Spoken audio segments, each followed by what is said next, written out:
Meu irmão, põe uma coisa na cabecinha. Política é jogo de xadrez, é estratégia, tá? Não pense que o Bolsonaro acorda, sai de casa hoje com a tornozeleira no pé e fala: "Ah, eu vou fazer uma passeata que tô com saudade de uma passeata". Tudo tem estratégia. E eu vou explicar para você, né, qual é essa estratégia do Bolsonaro com a motociata que ele já tem planejado. Inclusive, a mídia, cara, a Jovem Pan, falando que é a última motociata vida do Bolsonaro. Parece que tá torcendo, né, para ser a prisão do Bolsonaro. Só que é o seguinte, tem uma tese aqui do Victor Von Serran sobre essa motociata que me chamou muita atenção e nós vamos falar sobre isso com vocês. Outra questão. O Trump também não acorda e fala: tem um juiz lá no Brasil, uma figura assim meio sem cabelo, eu vou partir para cima. Não. Tem um porquê, tem um motivo e pode ter certeza, né? Se hoje o Trump está impondo tarifas, sanções, é porque ele já sabe o que está fazendo. Dá uma olhada nessa publicação do Danuzzi, onde ele mostra que a estratégia do Donald Trump para cima do ministro Alexandre de Moraes é justamente a aplicação de penalidades para ver a reação. Quando o Alexandre de Moraes acorda e fala assim: ô, taca a tornozeleira no Bolsonaro, ele espera para ver a reação. Quando o Hélio Lopes vai se manifestar, ele fala: tira aquele negão de lá. Ação. Tudo isso, né, é planejado, é um jogo de xadrez. E a gente vai falar sobre esse jogo de xadrez hoje. Essa estratégia do Trump, do Bolsonaro e do Moraes. Esse jogo tá interessante de assistir. A nossa novela preferida. Vamos lá. Hoje é dia 29. Esse é o nosso último editorial do dia. Muito obrigado pela confiança, pela credibilidade que vocês têm no nosso trabalho. Vamos entender tudo isso que está acontecendo aqui na República das Bananas. Não esquece de se inscrever no canal. Você busca um canal que traz informação com qualidade, né, com relevância para você. Esse é o canal certo, tá? Então, seja muito bem-vindo. E para você, né, que busca estruturar o seu patrimônio, já ouviu falar sobre holding e offshore? É o seguinte, você já parou para pensar que aqui na República Tupiniquim é o país, né, onde você tem o X do Elon Musk atuando aqui, e aí se você, né, entra em briga com o juiz, a sua outra empresa e os sócios da outra empresa podem ser sancionados lá da Starlink, né, podem ser sancionados, né, no lugar. Pois é, não tem segurança jurídica nenhuma. E internacionalizar sua estrutura, às vezes pode ser a segurança jurídica que você precisa, tá? Então, se você já pensou em fazer uma holding ou uma offshore, procure-nos, tá? Tá aqui na descrição o contato do nosso escritório. Fechado? Agora vem comigo. Vamos falar de política, que eu sei que você está aqui por isso, não são os lindos olhos azuis, e vamos falar sobre a motociata do Bolsonaro. Vem comigo. É o seguinte, dá uma olhada aqui.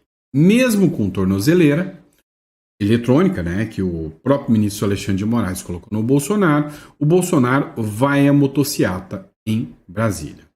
Monitorado por tornozeleira eletrônica e sujeito ao recolhimento domiciliar, o ex-presidente Jair Bolsonaro decidiu participar de uma motociata nesta terça-feira, dia 29, em Brasília. A aparição em manifestação será a primeira desde a imposição das medidas cautelares pelo ministro Alexandre de Moraes do Supremo Tribunal Federal. O evento está marcado para as 15 horas na capital Moto Week, um dos maiores encontros de motociclistas da América Latina. Ou seja, o Bolsonaro ele vai aproveitar um grande encontro de motociclistas, que é uma turma que é bem mais ligada ao bolsonarismo, à direita, e vai participar desse evento. O Bolsonaro não pode dar entrevista. Por quê? Porque se algum jornal, decisão de terceiro, publicar isso na rede social, o Bolsonaro se lascou. O que o Bolsonaro está fazendo? Está dobrando a aposta. Ele quer aparecer em público, sem ser em entrevista, mas ele não quer sair da mídia. Ele não pode sair da mídia. O que o PT e o ministro Alexandre de Moraes estão querendo em relação ao Bolsonaro é eliminá-lo do jogo político. Então o Bolsonaro tem que ter eventos agora que ele vai aparecer calado, para que ele não saia da mídia, para que ele não saia, né, do cenário político, porque é isso que o PT e o ministro Supremo Alexandre de Moraes estão preparando contra ele. Dá uma olhada nessa matéria da Jovem Pan. O Bolsonaro deve fazer a sua última motociata da sua vida em evento nessa terça-feira, segundo aliados. Né? Já rolou essa motociata durante o Capital Moto Week, tradicional evento que reúne centenas de milhares de motociclistas de várias regiões do Brasil. Jair Bolsonaro deve marcar presença em uma motociata em Brasília. A informação foi confirmada pelo Gustavo Gaia. Neste ano, o festival, realizado a cerca de 13 quilômetros do centro da capital federal, já reúne mais de 340 mil participantes. Bolsonaro esteve presente em edições anteriores, 2019, 2023, apesar de responder a um inquérito no Supremo Tribunal Federal. Por decisão do Alexandre de Moraes, Bolsonaro não pode, né, participar de audiência, né, de reuniões, de entrevistas, nem nada. E aí, aqui, né, o pessoal perguntando, mas peraí, por que o último? Haverá a motociata da Vitória no ano que vem? Ó, nunca vi tanta injustiça com uma pessoa só. Último não, muitas que virão. E tá todo mundo falando, mas peraí, por que a Jovem Pan tá falando que é a última motociata da sua vida? Bolsonaro já está condenado. Essa é a grande questão. A aposta da Jovem Pan, a aposta da mídia, é que o Bolsonaro já era condenado, já era. Só que não é bem assim, né? Porque tem muita água que vai rolar debaixo da ponte. Né? Nada está perdido. O cenário político a gente já viu que ele é camaleônico. O Victor von Serran escreveu o seguinte: a oposição do Senado mudou de estratégia. E isso parece interessante. Ao invés da anistia, vão pedir um impeachment do Xerxes, que é o Alexandre de Moraes, né? Some isso, a lei Magnitsky chegando. E a grande adesão à motociata de Bolsonaro. No mínimo, 350 mil pessoas já marcaram presença. E devido ao fato, né, de saber que o Bolsonaro vai agora, um monte de motociclista está indo, porque não é uma manifestação pró-Bolsonaro. É um evento de motociclistas. O Bolsonaro só está lá. Não dá para ser perseguido pelo Alexandre de Moraes. Teremos o maior movimento de pressão de um ministro da história no Brasil. Ou seja, ele acredita que Senado vai ter uma pressão muito grande contra o ministro Alexandre de Moraes. Segundo o Victor von Serran, o Alexandre de Moraes não terá perdão. Será o primeiro sancionado. Se em 2 semanas os pares não articularem o fim da perseguição e a anistia, muitos outros entrarão na fila da Magnitsky. A União Europeia fechou um acordo histórico com os Estados Unidos e vai entrar na dança das sanções com o Trump. O que está acontecendo? O cenário geopolítico está mudando. O Brasil ainda calcava a ideia de que o mundo se viraria contra o Trump e seria grande inimigo do Trump. Não é o que aconteceu. A China, que é ali o novo dono do Brasil, né? Que o Brasil é uma cadelinha, né? Que fica se entregando para qualquer um colonialista e para de olhar o tamanho da sua grandeza, do Lula ali querendo entregar o Brasil para a China. A própria China sentou na mesa para negociar. O Narendra Modi, a Índia, sentou na mesa para negociar. Está todo mundo negociando. O Lula está ficando isolado. O ministro Alexandre de Moraes está ficando sem ter para onde recorrer. Entendeu? Toda hora aparece um novo nome partindo para cima do ministro Alexandre de Moraes. E o Bolsonaro tem que buscar e ser visto agora. Esse é o intuito. E aí, no próximo bloco, nós vamos falar especificamente dessa sanção que vai chegar ao ministro Alexandre de Moraes. Olha só essa publicação aqui do Danúcio, né? O Trump planeja sancionar Moraes primeiro e avaliar reações dos demais. O ministro Alexandre de Moraes, ele vai ser o primeiro a ser sancionado da lei Magnitsky. E aí, o ministro Alexandre de Moraes, ele tem que ser sancionado para servir de exemplo, é o que diz o Donald Trump. Mas se for para servir de exemplo, não pode ser uma sancionadinha. É mais ou menos o seguinte. Você tem uma casa com 3 crianças. Aí você chega na mãe, aquela mãe pamonha. Ela quer dar o exemplo para os outros filhos. Um filho faz arte, ela chega lá e fala: ai, não faz isso, Jeremy. Né? Aí os outros olham assim, não adianta. Você tem que chegar e com a bifa assim, e pau! Pro moleque chorar. Mostrar o desespero. Para os outros não fazerem mais. Né? Para os outros não fazer mais. O Donald Trump vai fazer isso. Se o Donald Trump chegar com decisãozinha de peito de velho na Magnística, os outros ministros vão... a gente tá com Moraes, igual o Gilmar Mendes acabou de falar. Então, a minha aposta é que o Trump chegará com sanções pesadas. Não é à toa que o Donald Trump argumentou que na aplicação, né, da lei, da sanção que ele colocará ao Alexandre de Moraes, né, ele sancionará os bancos que derem apoio ao Moraes. Ou seja, ele está disposto a arrancar bancos brasileiros e aí que se dane os investidores de qualquer sistema bancário norte-americano. Dá uma olhada nesse trecho aqui do Metrópolis, aqui, o que ele fala. O presidente dos Estados Unidos, Donald Trump, estuda sancionar 3 ministros do STF com a Lei Magnitsky, que impõe restrições que vão do uso de cartões de crédito a transações em dólar. Além de Alexandre de Moraes, já citado publicamente pelo governo dos Estados Unidos, estão na mira da Casa Branca os magistrados Luiz Roberto Barroso e Gilmar Mendes. Washington avalia que, por presidir a Suprema Corte, Barroso teria parcela de responsabilidade por decisões de Moraes que, na concepção da Casa Branca, violariam direitos humanos. Gilmar Mendes, por sua vez, entrou na mira do governo Trump por ser o ministro em atividade mais antigo no STF. De acordo com auxiliares do presidente dos Estados Unidos, Gilmar exerceria influência sobre seus pares por ser o decano da corte. Em um primeiro momento, Trump planeja sancionar apenas Alexandre de Moraes com a Lei Magnitsky, de modo a analisar como os demais integrantes do Supremo se portarão após a medida.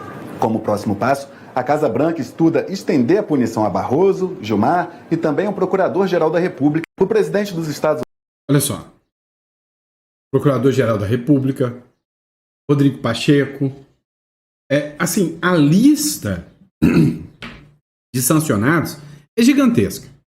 É por isso que a visão do Donald Trump é impor essas sanções, mas de forma, assim, exemplar. Exemplar. E ele está disposto a isso. Ele sabe, né, onde ele está pisando. E aí, às vezes você pensa, mas vai parar por aqui. O que ele fez? Olha a estratégia do Trump. Eu vou primeiro dar um cheirinho aqui, tirando vistos. Aí já arrancou o visto do Pacheco, já arrancou o visto dos ministros todos do STF, né? Na verdade, 8 ministros do STF. Sobrou só o Fux, o Mendonça e o Cássio Nunes. E eu, se eu fosse o Mendonça, eu ia lá na Disney e postava uma foto com aquele bonezinho do Mickey, só para implicar, né? Só para mostrar, tá vendo? Vocês têm visto os outros ministros do STF? Não tenho visto. Eles também não, tá? Então, assim, o que acontece? Já começou a aplicar algumas sanções. Coisa leve, tirar a vista é batata. É brincadeira de criança. Agora, contra o Alexandre de Moraes, a minha aposta é que virá pesado de tal maneira que ele tenha que servir como exemplo para depois aplicar nos demais. E aí, outros vão entrar nessa. O que o Donald Trump tem que entender, tem que passar, é a ideia de que muitos vão entrar. Olha só essa matéria da Revista Oeste. Advogados articulam sanções dos Estados Unidos contra o presidente da OAB. No último domingo, dia 27, um grupo de advogados entregou um dossiê em que solicita que o governo dos Estados Unidos aplique sanções também ao presidente da Ordem dos Advogados do Brasil, Beto Simonetti. Meu amigo, o bicho está pegando. Conforme apurou a Revista Oeste, o documento reúne supostas omissões de Simonetti diante de denúncias de violações de direitos humanos dos réus de 8 de janeiro. Cara, vai pegar muita gente. Não vai ficar só nesse discursinho, vai ficar só até os ministros do STF. Não vai. Não vai. Então, assim, as frentes de trabalho existem são medidas mais brandas, como retirada de vistos. Depois, medidas mais pesadas, que ainda serão aplicadas com a Lei Magnitsky. E ainda, as medidas mais pesadas ainda, que virão com o tarifaço do Donald Trump e com um possível sanção da OTAN. Ei, meu amigo, será que o Brasil, será que essa turma do sistema aí resiste a tudo isso? Esse é o grande detalhe. Então vamos falar sobre o tarifaço. Dá uma olhada só nessa publicação do Metrópole. O governo Lula acende alerta e teme o impacto do tarifaço em 2026. O que está acontecendo? O governo Lula está enfiando o rabinho entre as pernas, mandou o Mauro Vieira, que é o chanceler brasileiro, para ir lá tentar dialogar com o Trump. Está tentando resolver o problema agora, porque já sentiu o tamanho do buraco que ele enfiou. E aí, o que aconteceu? O que eu falei para vocês? Quem me acompanha há mais tempo viu eu avisando isso. O brasileiro, ele ele gosta de política, mas ele não está tão ligado no que está acontecendo. O brasileiro médio, ele vê o preço das coisas no supermercado, na gôndola do supermercado. A curto prazo, o Lula, com esse soberania do Brasil, anti-americanismo, teve resultado político, sim. É mentira você falar que não teve. O Eduardo Bolsonaro deu uma pavonada ali, né? Deu um egozinho nele e quis, não, eu que impus sanção tarifa. Foi ruim. Porque o Lula falou, tá vendo? Eles são os falsos patriotas, eu sou o grande patriota. Num curto prazo, beleza. O brasileiro, ele é tão memória curta, que o Pix, né, é uma conquista lá da época do Bolsonaro. Aí veio aquele auê da taxação do Pix. Lembra disso? E foi uma pancada bem no meio dos ovos do Lula. Lembra disso? Agora, o que aconteceu? Aconteceu o seguinte. O Trump falou do Pix e o Lula quer se apresentar como o salvador do Pix. Tem besta quadrada acreditando nisso. Tá? Tem besta quadrada acreditando nisso. É memória curta. Agora, o brasileiro é tão memória curta que agora ele está aí falando soberania nacional, Deus, Lula e... pátria, Lula e família. Né? Ou não, pátria, Lula e mensalão. Pois é, estão defendendo. Agora, isso é agora porque o discursinho ainda não mudou nada. Em 2026, o impacto das tarifas vai fazer o seguinte. Vai faltar montador aqui no Brasil. Meu amigo. Você acha que os carros vão querer produzir? O brasileiro está quebrando. O cara lá que vai vender aqui para o Brasil tem tarifa pesada também. Você acha que ele vai continuar produzindo para mandar coisa aqui para o Brasil se o Brasil retalhar? Não vai. Então o que acontece? Vai faltar alguns produtos importados aqui dentro do Brasil. Vai ficar mais caro. Insumos para o agro vai ficar mais caro. Nós vamos pegar uma inflação pesada. 2026, o que vai pesar no colo do Lula? O que vai pesar? O preço das coisas. Mas, Sandro, em 2026, eu ouvi falar por aí que as eleições não serão justas. Beleza, esquece isso. O que eu estou falando é 2026. Um ovo, R$6 cada ovo, é um monte de brasileiro passando fome e o povo fazendo auê e indo para a rua contra o Lula. Com o apoio do Trump. Então vamos lá. O que acontece? Diferente de Venezuela, nós ainda não somos uma Venezuela. Se tiver eleição, o povo resolver se manifestar e o Lula colocar tanque nas ruas e começar a desaparecer gente, o Trump vai entrar. Entenderam? O Trump vai entrar. Então, o jogo está pesado. O que eu falei para vocês há 3 semanas, quando o Trump anunciou as tarifas? Falei, o Lula está gostando, está achando bom, né? Ele vai ver, a hora que acabar a vaselina, se ele vai achar tão bom assim. Porque o que vai acontecer? Vai acontecer o seguinte, o preço das coisas vai estourar. O povo vai para as ruas. O povo vai começar. Lembra, não é por 20 centavos? Vai estourar um movimento daquele. E eu quero ver como que o Lula vai segurar isso. Não vai conseguir segurar. Pode ter certeza. Vamos lá. E aí, quem tá querendo ser o salvador da pata? O Alckmin. O Alckmin. Governadores querem tratar de tarifaço com o Alckmin e descartam falar em anistia. O governador do Distrito Federal, Ibanez Rocha, pediu ao vice-presidente da República, o Geraldo Alckmin, que fosse feita uma reunião com todos os governadores para tratar do tarifaço dos Estados Unidos. Embora não tenha data definida, o encontro deve ocorrer antes do dia 1º de agosto, quando entra em vigor a sanção americana. A informação é do Metrópole. O Lula é um pária internacional. Então, os governadores estão articulando o seguinte, olha, o que vai nos sobrar é, já que o Lula não consegue falar com o Trump, vamos ver se o Alckmin pode tentar negociar essas tarifas, porque o impacto vai ser gigantesco. Ó, de quebra, o que vai acontecer? Vai dar ruim para o Lula? Vai. Mas para os governadores que acreditam em eleição, vai dar ruim para eles também? É lógico. Todo mundo vai falar, ixi, olha o preço do ovo, olha que governador ruim. A culpa é de todo político.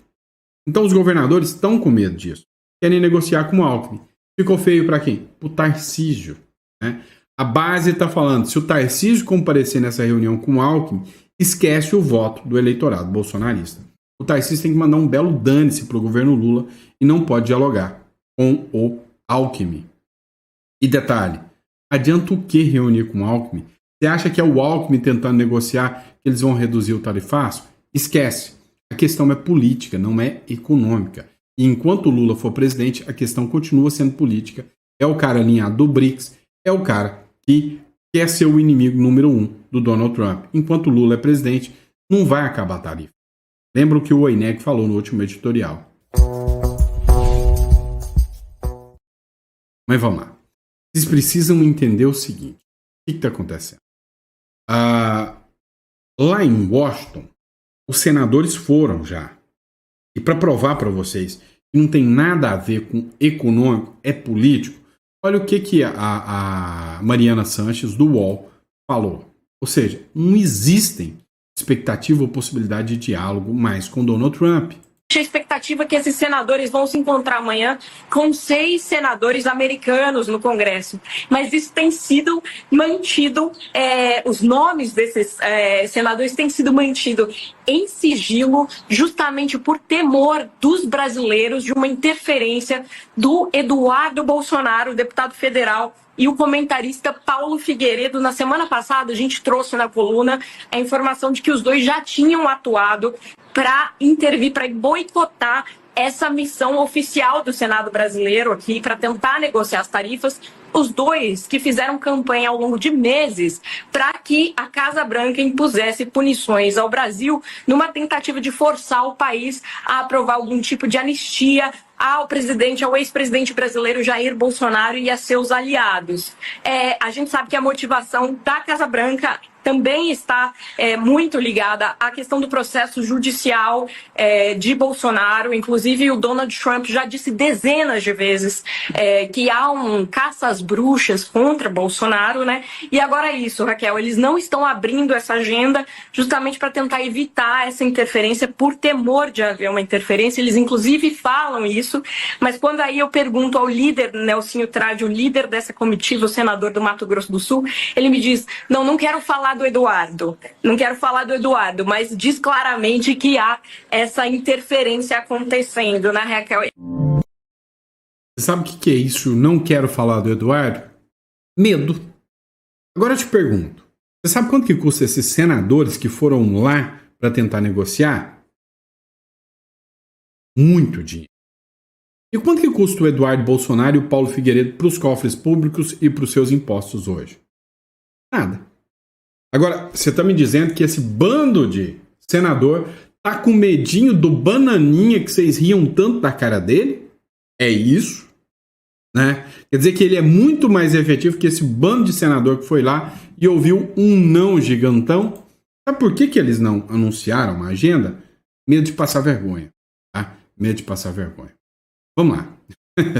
Olha, gostei dessa publicação aqui. Ó. Pela cara dos jornalistas, o desespero tá batendo. Cara, CNN Brasil, essa turma, né, não vai conseguir dialogar em nada. Dá uma olhada. deputado Giovanni Cherini que publicou. Sempre tem a primeira palavra. Para a gente ouvir do Lorival lá em Washington, se há qualquer indício, qualquer evidência, qualquer informação, Lorival, de que se estabeleceu algum tipo de diálogo com a Casa Branca. Não. Nem a Casa Branca, nem o Departamento de Estado. Não há nenhum diálogo, não há nenhum canal aberto e são os Estados Unidos que não querem esse canal. Realmente, a ordem do presidente Trump é de congelar essas relações com o Brasil, de adotar mais medidas que devem vir nos próximos dias contra autoridades brasileiras e de seguir nessa escalada no campo político. Então, realmente, os canais que se abriram hoje foram com o empresariado americano. Acho que a gente vai falar ainda sobre isso, né? Mas no campo político as portas estão realmente fechadas. Pois é, no campo político as portas estão fechadas, não para o Eduardo Bolsonaro e não para o Paulo Figueiredo, que nem é político, estão com medo deles. Mas peraí, continua, né? Essa aqui é boa, tá? Ele continua falando que o Marco Rubio adquiriu uma verdadeira ojeriza pelo governo Lula. Dá uma olhada no que o Lorival Santana falou aqui sobre, né, o principal articulador do Donald Trump. Marco Rubio realmente ele adquiriu uma verdadeira ojeriza pelo governo Lula. Então, esse é um foco bastante importante, sim. E neste momento, não adianta tentar uma conversa entre o Lula e o Trump, ou entre o chanceler brasileiro e o secretário de Estado americano. Realmente há uma animosidade muito grande neste momento. Essa oportunidade já passou e foi... e estou fazendo aqui uma análise e nenhum tipo de juízo de valor sobre se está certo ou se está errado. Estou dizendo assim, essa oportunidade já foi perdida um tempo atrás com os discursos do presidente Lula, em que foi levado para o presidente Trump como sendo tentativas do Lula de humilhar o Trump. E isso, inclusive, foi comunicado hoje aos senadores brasileiros, que foi explicado isso para os senadores brasileiros, que a situação política é realmente muito ruim e que agora o que tem de mais assim factível neste momento mesmo é tentar obter algumas exceções para alguns setores brasileiros e tentar separar a parte comercial da parte política, porque a parte política realmente é algo que parece inevitável, assim, do ponto de vista da escalada. Como eu já tinha trazido essa apuração antes, eu confirmei hoje que há realmente, né, um plano já desenhado assim, de uma escalada que pode culminar realmente na suspensão das relações diplomáticas, na volta da embaixadora brasileira. E a sensação das pessoas aqui em Washington é de que o governo brasileiro também não se importa muito, assim. Só a sensação de que não se importa? Eles sabem que o governo brasileiro, na verdade, ele quer ser inimigo dos... Vamos ser sinceros aqui. Bolsonaro virou muleta. Muleta? Como assim, Sandro? Bolsonaro virou muleta? É o seguinte, o Lula, cara de pau, né? Falar que a culpa, a questão é do Bolsonaro. Cara de pau dos jornalistas. Não, mas é por causa do Bolsonaro. Não é. Todo mundo sabe que é por causa das falas do Lula. É o BRICS tentando desvalorizar o dólar. É o Brasil fechando acordos do judiciário brasileiro com o judiciário chinês. É dos chineses vindo aqui no Brasil para tentar regulamentar e censurar a rede social. E aí ele usa, mas a culpa é do Bolsonaro. Isso é muleta. A verdade é que a culpa todo mundo já sacou, né? Você viu a cara de desespero aqui do Lorival Santana aqui, né? De sabe, depressão, que depressão, né? Do Lorival Santana aqui. O que vocês têm que entender? Todo mundo já viu. O Brasil virou, né? Uma pária internacional, uma vergonha internacional. Você viu a publicação, a nova publicação da Veja? Viu não? Vem cá que eu te mostro. Ó, Milei e Modi, na renda Modi, lideram índices de popularidade mundiais. O Lula. O Lula. O pai dos pobres. O grande estadista. Fica na lanterna. O petista aparece em 18º lugar com 32%. Bem atrás do presidente dos Estados Unidos, Donald Trump, que está em 8%. Todo mundo falando, o povo está odiando o Donald Trump. Pois é, odeia muito mais o Lula. Um Donald Trump incomoda muita gente, um tal de Lula incomoda muito mais, né? Ou seja, não adianta. O povo brasileiro não gosta do Lula. Eles tentaram empurrar a goela abaixo. E o Lula vai ser presidente em 2026? E tem coisa esquisita, né? Tem coisa esquisita. Vamos lá. Às vésperas do tarifaço, Lula pede que Trump reflita a importância do Brasil. Para o presidente, os culpados pela tarifa de 50% deve ser validada em 1º de agosto São Eduardo e Jair Bolsonaro. Muleta. O culpado é Lula. Lula. Reflita a importância do Brasil. Renuncia. Reflita a importância do Brasil. Faz isso para nós, né? Ou seja, o pior que se pode ter hoje no Brasil é ter Lula como presidente. É a pior coisa que o Brasil pode encarar hoje em dia. Enquanto isso, o dólar, ó, subindo. Dólar sobe e bolsa afunda às vésperas do tarifaço de Donald Trump. Deixa eu te contar. A bolsa americana está indo muito bem. Obrigado. E o dólar? Muito bem. Por quê? Porque não é a questão do tarifaço. O Trump está fazendo o jogo, o Trump está fazendo, né, o que todo presidente deveria ser eleito para fazer, defender seus próprios interesses. Né? Defender seus próprios interesses. Quem não está defendendo o interesse do povo brasileiro é o Lula, que está defendendo muito mais permanência no poder. Certo? É isso, pessoal. Espero que vocês tenham gostado do nosso editorial. Esse foi o nosso último editorial, pero no mucho, né? Não menos importante. Então, muito obrigado pela confiança de vocês, pela credibilidade. E amanhã, se o Papai do Céu permitir, a gente está de volta com mais um editorial, mais um bate-papo. A gente está aqui juntinho com vocês. Fechado? Grande abraço e até o próximo editorial.